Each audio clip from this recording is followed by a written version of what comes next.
안녕하세요. 축구 전문 기자 한준입니다. 지난 9월 26일 카라바흐와의 유로파리그 경기 이후 무려 3주 이상, 20여일 이상의 휴식을 취한 손흥민 선수가 오는 주말에 열리는 2024-2025 시즌 프리미어리그 8라운드 경기를 통해서 돌아옵니다. 햄스트링 통증으로 인해 10월 월드컵 예선 일정에도 불참을 하면서 컨디션 회복에 만전을 기한 손흥민 선수인데요. 영국 현지 보도에 따르면 경기 당일 이전까지 훈련에서 특별한 이상이 발견되지 않는다면 웨스트햄 유나이티드와의 런던 더비에 출전할 수 있을 것이다라는 전망이 나오고 있습니다. 선발 출전일지 교체 출전일지 조금은 신중하게 교체로 나오는 게 좋다라는 얘기가 나올 정도로 출전 자체는 거의 확실시되고 있는 분위기인데요. 런던 지역에서 뜨거운 라이벌 의식을 가진 팀인 웨스트햄 유나이티드와의 런던 더비는 손흥민 선수가 토트넘의 레전드로서 또 하나의 신기록, 의미 있는 기록을 달성할 수 있는 경기가 될 수 있습니다. 토트넘 10년 차인 손흥민 선수가 이미 많은 다양한 기록들을 만들어가고 있는데 만약 이 경기에서 득점을 한다면 또 역사적인 새로운 이정표를 만들 수 있거든요. 그것이 어떤 기록인지, 또 그게 가능할 이유는 무엇인지 웨스트햄의 최근 경기를 분석해보고 또 세부 기록을 통해서 전술적으로 프리뷰해드리도록 하겠습니다. 오는 주말 A매치데이 이후 첫 경기 2024-2025 시즌 프리미어리그 8라운드 경기의 시작을 토트넘이 장식합니다. 10월 19일 토요일 오후 8시 30분에 토트넘이 안방 토트넘 호스퍼 스타디움에서 웨스트햄과 경기하고요. 이후 밤 11시에 맨유 대 브렌트포드, 뉴캐슬 대 브라이튼, 그리고 20일 일요일 새벽으로 넘어가서 1시 30분에 본머스 대 아스널, 그리고 일요일 밤 10시 울브스 대 맨시티, 10월 21일 월요일 0시 30분에 리버풀과 첼시의 빅매치, 그리고 마지막 일정으로 10월 22일 화요일 새벽 노팅엄 대 크리스탈 팰리스의 경기가 열리는데요. 한준TV는 토트넘과 웨스트햄의 경기, 손흥민 선수의 부상 복귀전을 여러분과 실시간으로 소통하는 또 라이브 방송, 입중계 방송으로 경기 시작 1시간 전부터 전해드릴 예정입니다. 우선 웨스트햄 만만치 않은 팀이죠. 스페인 대표팀 감독이었고 또 울버햄튼에서 황희찬 선수의 포텐을 끌어냈던 전술가 줄렌 로페테기 감독이 올 시즌에 데이비드 모이에스 감독의 뒤를 이어서 웨스트햄의 지휘봉을 잡았는데 현재 7라운드까지의 성적은 좀 기대 이하라는 평가를 받고 있죠. 토트넘이 7전 3승 1무 3패 승점 10점으로 9위에 올라 있는데 웨스트햄은 2승 2무 3패로 승점 8점, 골득실도 마이너스로 내려가면서 12위에 머물러 있습니다. 줄렌 로페테기 감독이 오면서 꽤 많은 선수형이 또 진행했던 웨스트햄인데요. 독일 대표 공격수 니클라스 필크루크에 2,700만 유로를 투자해 데려왔는데 이 선수가 부상 중이고 또 브라질 윙어 루이스 길리에르메도 2,300만 유로를 투자해서 데려왔는데 주전으로 자리를 잡는 데 어려움을 겪고 있고 또 리즈 유나이티드에서 검증된 왼쪽 윙어 서머빌 선수도 아직 선발 명단에 오를 정도에 안착하지 못한 상태거든요. 수비라인에는 울버햄튼 시절에 로페테기 감독이 중용했던 막스 킬먼, 그리고 프랑스 대표 수비수이자 토트넘과도 꽤 오래 연결됐었던 센터백 장클레어 토디보를 임대로 데려온 상태입니다. 물론 이 영입들 과정 속에 떠난 선수도 있는데 수비라인에서는 퀴르 주마가 중동 무대로 떠났고 나예프 아게르드는 본인이 조금 더 어울린다고 할 수 있는 라리가 무대 레알 소시에다드로 임대를 떠났고요. 날카로운 킥 능력을 자랑하는 제임스 워드 프로즈는 조금 더 꾸준한 출전 기회를 찾아서 노팅엄으로 임대가 됐습니다. 이선 공격수로 좋은 활약을 펼쳐왔던 사이도 벤라마도 주전 경쟁에서 조금 밀리는 경향, 특히 쿠두스가 온 이후에 영향력이 줄어들면서 팀을 떠나는 상황인데요. 새로운 선수들이 안착하지 못하고 조금 헤매는 상황들이 이어지면서 유럽 대항전이 없는 상황임에도 불구하고 웨스트햄의 경기력은 최근 좋지 않았습니다. 특히 지난 A매치 휴식기 직전에 치렀던 승격팀 윕스위치를 4대1로 크게 격파하면서 무승을 끊어내긴 했는데 그 전에 5경기에서 이기지 못한 흐름은 굉장히 실망스러웠고요.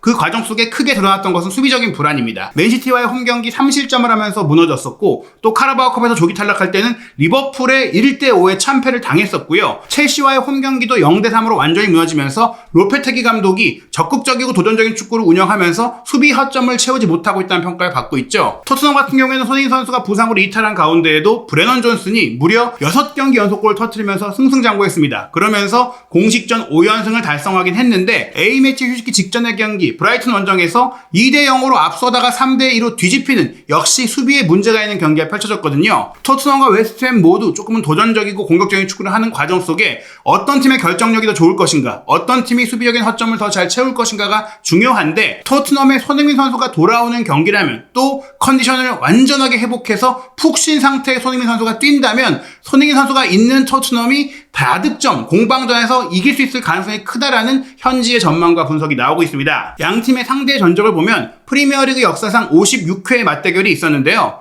토트넘 기준으로 26승 12무 18패. 굉장히 뭐 엇비슷한 팽팽한 전적인데 토트넘이 그래도 좀 더 많이 이겼고 특히 토트넘이 15번의 홈경기를 승리를 하면서 웨스트햄과의 홈경기는 6번밖에 패배한 적이 없고 물론 최근 6번의 경기를 보자면 2승 2무 2패로 양팀이 굉장히 치열하고 팽팽하게 호각을 이루고 있거든요. 그래도 최근 웨스트햄과의 홈경기 1대2로 패배하긴 했지만 2022년 3월에 홈에서 3대1 완승, 또 2023년 2월 같은 경우도 2대0 완승으로 다득점 승리를 거둬왔다라는 점, 웨스트햄과의 친선 경기 때 이제 다득점 경기 끝에 졌던 적이 있는데 그때가 포스테코글루 감독의 부임 첫 평가전 경기이기도 했거든요. 어찌됐거나 양팀의 경기는 항상 골이 많이 나왔었고 또 토트넘이 안방에서는 강한 면모들을 보여왔는데 역대 이 토트넘과 웨스트햄의 런던 더비에서 단일팀 선수로서 가장 많은 골을 넣은 게 해리 케인이에요. 지미 그리브스가 토트넘의 레전드로서 토트넘에서도 뛰고 웨스트햄에서도 뛰면서 양팀 소속으로 총 13골을 넣은 기록이 있는데 한 팀에서만 뛰면서 가장 많은 골을 넣은 게 케인의 11골입니다. 그리고 그 다음으로 웨스트햄의 조니 브린 선수가 9골인데 손흥민 선수가 8골을 기록하고 있고 현재도 이 런던 더비에 참가하고 있는 선수가 유일하게 손흥민 선수가 있는 것이죠. 즉 손흥민 선수가 이번 웨스트햄과의 경기에 멀티골을 기록한다면 10호골에 도달하게 되고 3골을 기록하는 해트트릭을 달성할 경우에는 케인의 기록과 동률이 되는데 올 시즌 웨스트햄과의 2번의 경기가 더 남아있다는 점에서 이번 경기 골맛을 본다면 손흥민 선수가 단일팀 토트넘 웨스트햄 런던 더비 최다 득점 선수로서의 기록도 만들 수 있는 흐름이라는 것이죠. 그만큼 손흥민 선수가 웨스트햄전에 강해왔다는 것인데요. 특히 올 시즌 양팀의 기록 기반 이 전력 분석, 장단점 분석을 보시면 웨스트햄이 측면 공격이 강하고 공격 기회 창출이 좋고 또 골을 넣었을 때 안정적으로 경기를 운영하는 면이 있지만 수비적인 허점들을 많이 노출하고 있어요. 베리 위크로 꼽히는 게 상대의 역습 공격을 잘 막지 못한다. 상대의 스루 패스에 수비 뒷공간이 크게 열린다. 게다가 공소유력이 생각보다 떨어진다. 즉 공소유를 중시하는 로페테기 감독이 자신의 색깔을 막 웨스트햄에 입혀가고 있는 과정 속에서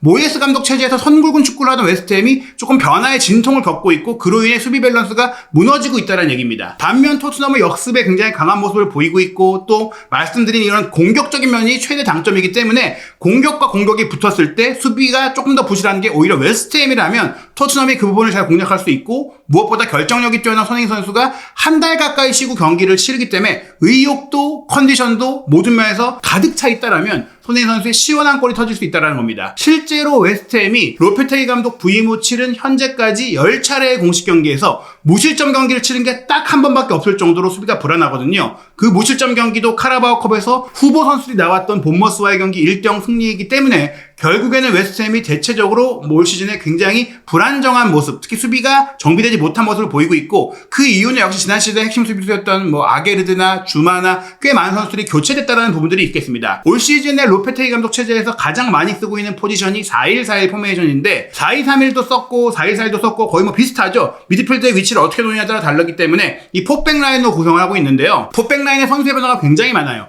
오른쪽 풀백 완비사카, 센터백이 마브로파노스나 킬먼 혹은 토디보까지도 다 새로운 선수들이고 수비형 미드필더도 레알 베티스에서 굉장히 좋은 활약을 펼쳤던 아르헨티나 대표 출신인 기도 로드리게스가 왔는데 이 모든 선수들이 이번 시즌에 함께 와서 처음 합을 맞추고 있는 상황이잖아요. 오히려 공격 라인은 안토니오, 수책, 파케타, 쿠두스, 보행 같은 선수들이 꾸준히 오랫동안 호흡을 맞춰왔기 때문에 문제가 없는데 수비 라인의 조직력이 갖춰지는데 시간이 필요한 상황이라고 볼 수 있겠습니다. 척추 라인 같은 경우에는 안토니오가 진짜 공헌 역할을 해주고 있는 가운데 수책이 한 칸 올라가서 조금 수비 부담을 덜어주고 있지만 그 한 칸 올라왔을 때 뒷공간 커버에 아쉬움을 노출하고 있고 파케타도 조금 더 공격적으로 로페테기 감독이 쓰고 있는데 수비 커버에 거리가 생기고 있는 상황, 즉 기도 로드리게스의 사이 공간 그리고 센터백과 풀백의 사이 공간, 에메르송과 암비사카가 나란히 공격적으로 이제 어떻게 보면 측면에서 오버래핑을 할 때 그 뒷공간을 쉽게 내주는 상황들이 나오고 있어요. 보행과 쿠두스 역시 굉장히 공격적인 움직임을 가져가는데 그럴 때 수비로 전환하는 속도가 조금 늦어지고 있거든요. 물론 이렇게 굉장히 사이드 공격을 열심히 활발하게 펼치고 있는 웨스트햄이다 보니까 사이드 공격을 통한 골은 잘 나오고 있습니다. 특히 입스위치를 4대1로 이길 때의 장면을 보시면 수책이 중앙에서 오른쪽으로 공을 뿌려줬을 때 보엔이 오른쪽 사이드를 파고드는데 보엔이 파고들 때 완비사카가 함께 따라 올라가면서 수비를 끌고 가면서 보엔이 조금 더 편안하게 돌파할 수 있게 해줬고 그 다음에 보엔의 크로스를 문전 중앙에서 달려들어오던 굉장히 좋은 위치 선정과 타이밍을 보여주고 안토니오가 밀어넣으면서 선제골을 전반 1분 만에 넣었었거든요. 그리고 후반 시작 4분 만에 나왔던 세기골 장면도 어떻게 보면 오른쪽 사이드에서 비슷한 패턴인데 보엔이 또 한번 뒷공간을 무너뜨릴 때 반대편에 많은 선수들이 또 이동해주고 끌고 오는 공간을 만들면서 흔들어 놨고 그 다음에 보엔이 그냥 그냥 왼발 슈팅을 구석으로 꽂아 넣으면서 결국엔 이제 사이드 공격, 토트넘 입장에서도 풀백 뒷공간이 항상 문제가 생겼었는데 그 부분들을 충분히 웨스트햄이 공략할 수 있기 때문에 보엔의 컨디션이 또 여전히 유지가 된다면 토트넘도 무실점 경기를 하기가 쉽지 않다라고 볼 수 있어요. 게다가 오른쪽에 보엔뿐 아니라 왼쪽에 에메르송의 오버래핑 내지 쿠두스의 침투도 굉장히 좋은데 안토니오 선수가 중앙에서 9번 역할을 하면서 오른쪽 왼쪽 커트 아웃플레이 사이드 움직임을 가져갈 때 쿠두스가 사이드에 있다가 가운데로 들어오고 에메르송이 왼쪽 사이드에서 돌파하고 크로스 올리는 능력도 굉장히 출중하다 보니까 이 장면은 이제 윕스위치전의 전반 44분인데 왼쪽 사이드를 에메르송이 혼자 무너뜨리고 올린 크로스 패스를 안토니오와 헤더로 연결했을 때 그게 골대를 맞고 나왔는데 쿠두스가 달려들어가면서 헤더를 또 했을 때 이거를 대응하지 못한 부분들, 상대의 크로스 혹은 측면 돌파에 의한 선굵은 플레이, 다이렉트 플레이를 토트넘이 빠뜨리는 경우 문전에서의 공중볼 경합의 어려운 모습들 보이고 있는 부분들 때문에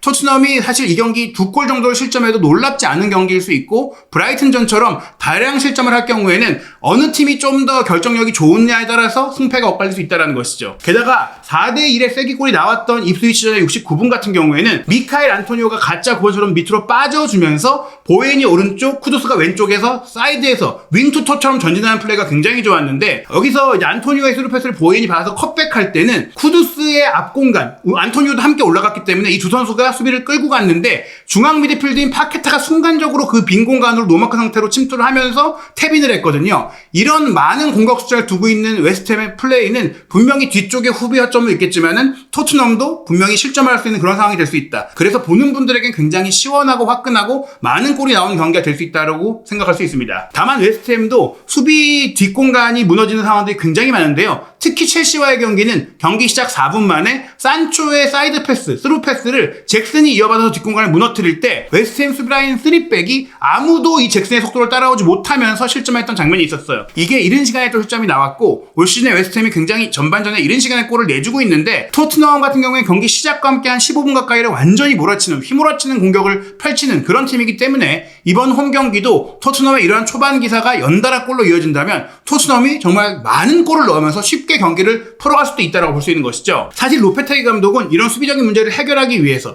에스턴 빌라와의 개막전 1대2 패배라든지 또 맨시티와의 경기 1대3 패배 과정에서 보였던 수비 허점들을 좀 개선하기 위해서 첼시와의 경기에 맞춤 전술로 3백을 썼다가 오히려 윙백이 뒷공간이 계속해서 털리고 잭슨이 그 뒷공간을 너무나 잘 공략하는 상황이 나오면서 허물어졌거든요. 전반 18분에 나왔던 카이세도의 스루 패스에 의한 잭슨의 돌파가 들어갈 때도 마브로파노스가 완전 속도에서 잭슨을 따라가지 못했어요. 이 경기 이후에 마브로파노스가 아예 출전을 못하고 있을 정도로 수비라인에 큰 변화가 나왔을 정도로 타격이 있었던 경기고 이 경기 이후에는 다시는 이제 3백을 쓰지 않고 4-1-4-1로 아예 이제 조금 안정적인 대응을 세우면서 포백과 이제 한 명의 수비형 미드필더인 기도 로드리게스를 조금 이제 수비적으로 운영하면서 나머지 선수들에게 전방 압박을 분담시키는 약간 이런 형태로 경기를 풀고 가고 있는데 어찌됐거나 기본적으로 센터백 라인의 속도가 빠르지 않고 토디보도 사실 순발력이 그렇게 좋지 않은 편이다 보니까 결국에는 이 킬먼과 토디보의 속도 문제를 토트넘이 잘 공략한다면 손흥민 선수나 존슨 같은 빠른 선수들이 충분히 많은 득점기를 살릴 수가 있다라고 볼 수 있겠습니다. 웨스트햄의 실점 패턴 중에 또 하나 주목할 점이 바로 쉽게 상대의 중거리 슈팅을 허용한다는 것인데 파케타와 수책이 조금 공격적인 면에 강조되어 있는 중앙 미드필드다 보니까 기도 로드리게스 혼자 하프 스페이스 양쪽 영역에서의 슈팅을 막지 못하고 있어요. 입스위치 전에 전반 6분에 동점골을 내주는 상황 같은 경우도 리암 델랍이 흐른 코너킥 공을 받고 뒤로 빠져나오면서 오른발 터닝 슈팅을 때릴 때 아무도 따라와주지 못하고 이 슈팅을 제어하지 못하면서 허용을 했거든요. 그리고 브렌트포드전도 경기 시작 1분 만에 왼쪽에서 오른쪽으로, 오른쪽에서 왼쪽으로 연달아 크로스 패스가 나오면서 사이드 체인지가 될 때 순간적으로 중앙 미드필드 공간, 포백의 앞 공간에 커버하는 선수들이 마크맨을 놓치는 상황이 나왔고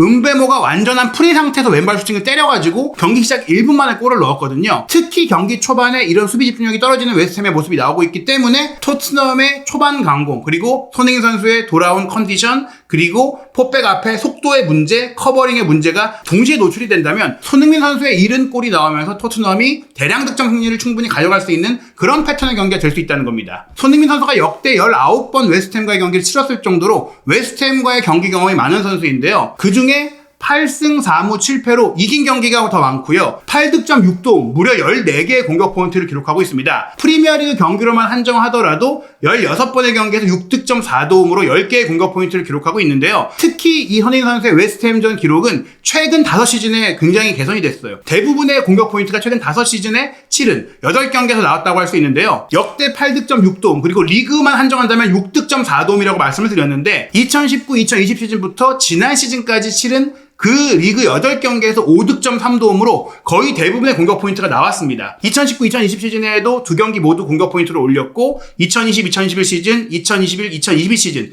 2022-2023 시즌 모두 홈 경기에서는 골맛을 연달아서 봤거든요. 주장을 맡은 지난 시즌에만 웨스트햄과의 런던 더비 2경기에서 득점을 하지 못했고 공격 포인트를 올리지 못했고 그로 인해 사실 웨스트햄과의 경기에 토트넘이 이기지 못했었는데 이번 경기 또 한 번 손흥민 선수가 웨스트햄을 상대로 한 홈 경기에서의 기분 좋은 기록을 이어간다면 토트넘이 지난 시즌 2번 모두 이기지 못했던 그 결과를 되갚을 수 있는 상황이 될 것 같습니다. 웨스트햄이 많은 선수를 영입했다라고 말씀을 드렸지만 그 선수들 상당수의 컨디션이 좋지 않고 부상 중이기도 하거든요. 필크루크가 부상으로 뛸 수 없는 가운데 솔레르도 와 있지만 아직 주전으로 뛰지 못하고 있고 또 에드손 알바레스도 어떻게 보면 기대만큼의 경기력을 보이지 못하고 있거든요. 그런 가운데 토트넘은 손흥민, 솔란키, 존슨으로 수리톱이 구성될 가능성이 높다라고 생각이 됩니다. 베르너나 무어가 손흥민 선수가 완벽한 컨디션이라면 굳이 선발로 나오기보다는 그 선수들은 주중에 있을 유로파리그 경기에 선발로 나오고 손흥민 선수가 이 경기에 선발로 뛰고 주중 경기를 좀 교체로 나오는 그런 형태의 로테이션이 이루어질 가능성이 크다라고 보고요. 미드필드 라인은 메디슨 쿨루셉스키를 2명의 10번으로 쓰면서 벤탄쿠르가 뒤를 커버하고 우도기, 반더벤, 로메로, 포로의 포백 라인, 비카리오가 골문을 지키는데 포로 같은 경우에는 스페인 대표팀에 가서도 굉장히 큰 자신감을 얻고 와서 체력적인 피로는 있을 수 있지만 사기는 굉장히 올랐다. 그리고 벤탄쿠르는